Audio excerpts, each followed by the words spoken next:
Miguel কি মোহনবাগানে আসতে চলেছে? এছাড়াও প্রচুর প্লেয়ারের নাম উঠে আসছে মোহনবাগানের সাথে। আর আজকে সকালে মনোমুগ্ধ করা একটা ম্যাচ দেখলাম, অসাধারণ ম্যাচ। এখনও সেই জড়িয়ে রয়েছে চোখের সাথে। ম্যাচটা ভোলার মতো নয়, এত সুন্দর একটা খেলা দেখেছি, একটা শিল্প। তো সব কিছু নিয়েই আলোচনা করব আজকের এই ভিডিওতে। একদম প্রথমেই চলে আসি মোহনবাগানের আপডেটগুলো নিয়ে। গত কয়েকদিন ধরে, বিশেষ করে গতকাল থেকে অনেক বেশি করে মিগুয়েলের মোহনবাগানে আসা নিয়ে বা মোহনবাগানের সাথে মিগুয়েলের একটা যোগাযোগ হয়েছে এটা নিয়ে চারদিকে প্রচুর ভিডিও এবং সোশ্যাল মিডিয়ায় প্রচুর নিউজ দেখা যাচ্ছে। এবং আপনাদের আগেই বলে রাখি, কোনো ইন্টারনাল সোর্স থেকে কোনো খবর আমার কাছে এক্সট্রা নেই। যা আপনারা সোশ্যাল মিডিয়ায় দেখছেন আমার কাছেও তাই খবর রয়েছে। তবে কয়েকটা বিষয় আমি এই খবরটার ক্ষেত্রে খেয়াল করেছি, সেটা হচ্ছে বিশেষ করে মার্কাস মার্গুলা। আপনারা তো জানেন যে মার্কাস মার্গুলার কাছ থেকে খবর জেনারেলি ভুল আসে না। একটা দুটো ক্ষেত্র এক্সেপশনাল, গত 2-3 বছরে একটা দুটো ক্ষেত্র দেখেছি, তাই সেগুলোকে ইগনোর করাই যায়। তো মার্কাস মার্গুলাকে যেহেতু ফলো করি, তার একটা জিনিস আমি লক্ষ্য করে দেখেছি, যদি কোনো বিষয় বেকার বা ফালতু নিউজ হয়, যেটার সঙ্গে কোনো লিঙ্কই নেই, বাস্তবের সঙ্গে কোনো সম্পর্কই নেই, তখন মার্কাস মার্গুলা ডাইরেক্টলি বলে দেন যে আমি এটা কোনোদিন শুনিনি, হতে পারে কিন্তু আমার কাছে খবর নেই, বা ডাইরেক্টলি বলে দেন এরকম কোনো খবর আপাতত হয়নি। কিন্তু মিগুয়েলের বিষয়টা নিয়ে মার্কাস মার্গুলা যেটা বলছেন সেটা হচ্ছে যে কথা তো অনেক প্লেয়ারের সঙ্গেই হয়, কিন্তু আলটিমেটলি চুক্তি সাইন না হওয়া পর্যন্ত বলা যায় না যে সেই প্লেয়ার সেই ক্লাবে আসছে। তো এটা থেকে একটা সিগন্যাল আপনি পাবেন যে মিগুয়েলের সঙ্গে যে মোহনবাগানের একটা কথাবার্তা বা একটা লিঙ্ক আপ হয়েছে, এই কথাটা ভুল নয়। তাহলে মার্কাস ডাইরেক্টলি বলে দিত যে এরকম কোনো খবর হয়নি বা এরকম কোনো লিঙ্ক আপের খবর নেই। মার্কাস বলছে যে হতে পারে কিন্তু সই না হওয়া পর্যন্ত কনফার্ম নয়, তার মানে একটা কিছু চলছে। এছাড়া বেশ কিছু ভারতীয় প্লেয়ার নিয়েও আলোচনা উঠছে বা তাদের নাম উঠছে। কিছু পাঞ্জাব এফসির প্লেয়ার রয়েছে, গোয়ার প্লেয়ার রয়েছে। তবে মুম্বাই থেকে একজন প্লেয়ার আসার কথা ছিল, বলা হয়েছিল ডিল অনেক দূর এগিয়ে গেছে, তার কিন্তু কোনো উল্লেখ অন্যান্য জায়গায় পাইনি এখনও। আর মোহনবাগান কোচ নিয়ে আমি গতকালের ভিডিওতেই বলেছি যে পাঞ্জাব এফসির কোচ এগিয়ে আছে, কিন্তু এখনও ফাইনাল সাইনটা হয়নি। সেটা নিয়েও দু একটা জায়গায় খবর শোনা যাচ্ছে। তো আমার কাছে লাস্ট এটাই খবর আছে, পাঞ্জাব এফসির কোচের সঙ্গেই মোহনবাগানের কথাবার্তা ম্যাক্সিমাম এগিয়েছে, বেশি দূর পর্যন্ত এগিয়েছে, এটাই খবর রয়েছে। এরপরে আর আমি নতুন কোনো আপডেট পাইনি, যদিও সোশ্যাল মিডিয়ায় অনেক জায়গায় অনেক রকম খবর ভাসছে। তো এই ছিল মোহনবাগানের আপডেট। এরপর চলে আসবো ওয়ার্ল্ড কাপে। তবে ওয়ার্ল্ড কাপের খবর খুব বেশি সমর্থকরা পছন্দ করে না। ব্যাপারটা অনেকটা আমার সেই একটা ভাইয়ের কথা মনে পড়ে যাচ্ছে। সেই ছোট ভাইকে একবার ছোটোবেলায় আমার বাড়ির লোকজন, আমার বাবা মা সবাই মিলে আমরা গেছিলাম আমিনিয়ায় খেতে, এবং তখন আমিনিয়া অন্যতম বিখ্যাত রেস্টুরেন্ট, এবং সেখানে যাওয়ার পর আমার ভাই কিছুতে খায়নি, কারণ ও ছোটোবেলা থেকে দক্ষিণেশ্বরের ডাল কচুরি খেয়েই অভ্যস্ত। ও কোনো দিন হোটেলে যায়নি সেইভাবে, আমাদের সঙ্গেই ওর প্রথম যাওয়া, কিন্তু ও ওখানে গিয়ে কিচ্ছু খায়নি, কারণ ওর প্রথম থেকে দাবি ছিল আমি ডাল কচুরি ছাড়া কিছু খাই না, ডাল কচুরি হলে তবেই খাবো, এই বিরিয়ানি বা তন্দুরি এইসব জিনিস আমি খাই না। তো ওর জন্য আলটিমেটলি আমাদের খাওয়া দাওয়ার পর রেস্টুরেন্ট থেকে বেরিয়ে ডাল কচুরি বা ওই ধরনের দোকান খুঁজে ওকে খাওয়ানো হয়েছিল। তো ওয়ার্ল্ড কাপের ক্ষেত্রেও আমার এখানে মনে হয় সমর্থকরা অনেকটা সেই রকমই বিচারধারা রাখেন। ওয়ার্ল্ড কাপ তারা খুব একটা পছন্দ করেন না, কলকাতা লিগ বা মোহনবাগান বা ইস্টবেঙ্গল বা আই লিগ, আইএসএল এর মধ্যেই সীমাবদ্ধ থাকতে চান। তো যাকে যারা পছন্দ করেন তাদের জন্যই খবরটা, সেটা হচ্ছে লিওনেল মেসির যা খেলাটা দেখলাম অসাধারণ। রোনাল্ডো বিশাল বড় মাপের প্লেয়ার, এমবাপে এক্সট্রা অর্ডিনারি, গতকালও এমবাপে গোল করেছে, লামিন ইয়ামাল হচ্ছে ভবিষ্যতের তারকা।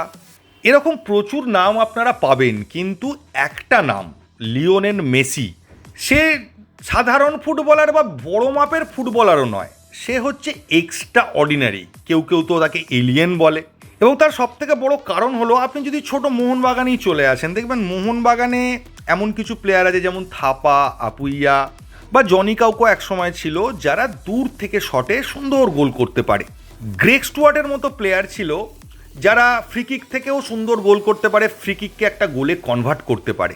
জেসন কামিন্সের মতো প্লেয়ার ছিল আমাদের বা আছে, যারা রিবাউন্ড হওয়া বলকে সুন্দরভাবে টাচ করে ট্যাপ করে একটা গোল করতে পারে। জেমি ম্যাকলারেনের মতো স্ট্রাইকার রয়েছে যার প্লেসমেন্টটা অসাধারণ, কোণ দিয়ে চলে যায়, গোলকিপার ঝাঁপিয়েও সেই পর্যন্ত পৌঁছতে পারে না। কিন্তু অদ্ভুতভাবে লিওনেল মেসি হলো এমন একটা প্লেয়ার, এই যে বিভিন্ন প্লেয়ারের বিভিন্ন স্পেশালিটি সব কিছু তার মধ্যে রয়েছে। আজকে 3টে গোল যদি আপনি দেখেন, প্রথম গোলটা ছিল দূর থেকে মারাত্মক শট, গোলকিপারের কিছু করার নেই, হাতে জাস্ট টাচ লেগে ঢুকে গেছিল, জিদানের ছেলে গোলকিপার ছিল। সেকেন্ড গোলটা রিবাউন্ড হওয়া বলে ট্যাপ করে। থার্ড গোলটা পারফেক্ট কোনা দিয়ে প্লেসমেন্ট। তো অনেকগুলো ফুটবলের স্পেশালিটি একটা ফুটবলের মধ্যে। লিওনেল মেসিকে আপনি ফুটবল বিজ্ঞান দিয়েও ব্যাখ্যা করতে পারবেন না, কারণ ওর মতো প্লেয়ার বিশ্ব ফুটবলে খুব কম এসছে। 38 বছর বয়স। আমি গতকালের ভিডিওতেই বলেছিলাম ফুটবলের যা যা অ্যাচিভমেন্ট আছে প্রায় সবই তিনি অ্যাচিভ করে ফেলেছিলেন। ওয়ার্ল্ড কাপের মঞ্চে তার হ্যাটট্রিকটা ছিল না, সেটাও আজকে তিনি কমপ্লিট করে দিলেন। এবং আশা করতে পারি এই ওয়ার্ল্ড কাপেই সর্বকালের সেরা গোলদাতা হিসেবে ওয়ার্ল্ড কাপে তিনি নিজের নামটা লিখিয়ে ফেলবেন।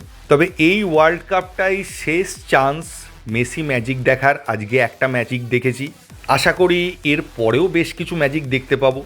আর লিওনেল মেসি এমন একটা নাম যে আপনি কোন টিমের সাপোর্টার সেটা ম্যাটার করে না। আপনি যদি ফুটবল ভালোবাসেন, আপনি যদি ফুটবল বোঝেন, তাহলে লিওনেল মেসির খেলা দেখে আপনি মুগ্ধ না হয়ে থাকতে পারবেন না। আর্জেন্টিনা টিমটা কিন্তু বাকি টিমগুলোর মতোই পারফর্ম করছিল, ভালো টিমের মতো পারফর্ম করছিল, কম্বিনেশন ভালো। কিন্তু ওই যে একটা প্লেয়ার আছে, তাদের একটা ম্যাজিশিয়ান আছে, যাকে আপনি কোনো টিমের কোনো প্লেয়ারের সঙ্গে কম্পেয়ার করতে পারবেন না। এবং এই কারণেই আর্জেন্টিনা টিম একটা সাধারণ টিম থেকে অসাধারণ টিমে পৌঁছে যায়। সব থেকে মজার বিষয় হলো মেসিকে আপনি মার্কও সেইভাবে করতে পারবেন না, কারণ মেসি তো সারা মাঠে হেঁটে বেড়াচ্ছে। তো আপনি তার পেছনে যদি একটা প্লেয়ারকে লাগিয়ে রাখেন, সে তো দেখবে আমার কোনো কাজই নেই, আমি সারা মাঠে দাঁড়িয়ে আছি, মেসিও দাঁড়িয়ে আছে, আমি তার পাশে দাঁড়িয়ে আছি। তাকে বাধ্য হয়েই খেলার মধ্যে ইনভলভ হতে যেতে হবে। আর তারপরেই মেসি তার দৌড়টা শুরু করবে, হঠাৎ একটা মুভমেন্ট শুরু করবে এবং সেটা গোল করেই ফিনিশ করবে। খেলার প্রথম দিকেই আর্জেন্টিনা একটা গোল করে ফেলেছিল, সেই গোলটাও মেসি করেছিল। একদম কাঁধটা একটু বেরিয়েছিল বলে অফসাইড হয়ে গোলটা বাতিল হয়। তারপরে আলজেরিয়াও একটা একই ধরনের গোল করে ফেলেছিল, কিন্তু সেটাও ওই কাঁধের একটু বেরিয়ে থাকার জন্য অফসাইড রুলে বাতিল হয়ে যায়। এবং এরপর থেকে শুরু হয় মেসি ম্যাজিক। কিন্তু সেটা গতবার ওয়ার্ল্ড কাপের মতো নয়, যেটা মেসি সারা মাঠ জুড়ে খেলছিল, মেসির মুভমেন্ট বারবার চোখে পড়ছিল। এখানে মেসি একদম ধীরে ধীরে হাঁটাচলা করছিল মাঠের মধ্যে, হঠাৎ একটা করে বল পাচ্ছে, একটা করে খেলা তৈরি হচ্ছে, সেখান থেকে মুভমেন্ট আর একটা করে গোল, পরপর 3টে গোল এবং মেসির হ্যাটট্রিক। সত্যি বলতে আমি মুগ্ধ, ব্যাখ্যা করার কোনো ভাষাই খুঁজে পাচ্ছি না। এতগুলো খেলা দেখলাম, এত প্লেয়ারের খেলা দেখলাম, অনেক খেলাই খুব ভালো লেগেছে, কিন্তু আবার বলছি এই যে খেলা আজকে দেখলাম এটা এক্সট্রা অর্ডিনারি।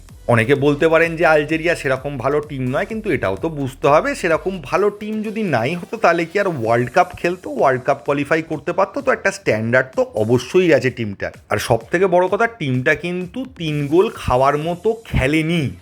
একটা বা মেরে কেটে 2টো গোল হয়তো কোনো ভালো টিমের এগেনস্টে খেললেও আলজেরিয়া হয়তো খেত, কিন্তু ওরা বুঝতে পারছিল না যে এই প্লেয়ারটাকে কিভাবে থামাবে, তার শটগুলোকে কিভাবে আটকাবে। আর মেসি কত বড় মাপের প্লেয়ার সেটা তো আপনারা বুঝতে পারবেন যে আমাদের পশ্চিমবঙ্গে আসার পরে একটা মিসম্যানেজমেন্ট হয়েছিল, এবং বলতে পারেন মেসির জন্যই আমাদের সরকারই পাল্টে গেছে। কারণ বিগত সরকারের বিরুদ্ধে যে সমস্ত ক্ষোভ বা আন্দোলনগুলো ছিল, তার মধ্যে মেসি কাণ্ডটাও একটা বড়সড় পয়েন্ট ছিল। মেসি যাদের ওপর বিরক্ত হয়েছিল তারা তাদের পদ হারিয়ে বাড়িতে বসে আছে, জেলেও যেতে পারে, এরকম একটা ব্যাপার। যাকে এটা একটা মজা করলাম, আর কিছুই নয়।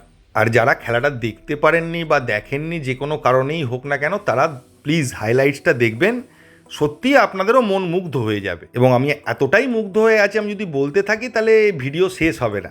তো ভিডিওটা আমি এখানেই শেষ করলাম, এই ভিডিওতে এইটুকুই। থ্যাংক ইউ, ধন্যবাদ এবং জয় মোহনবাগান।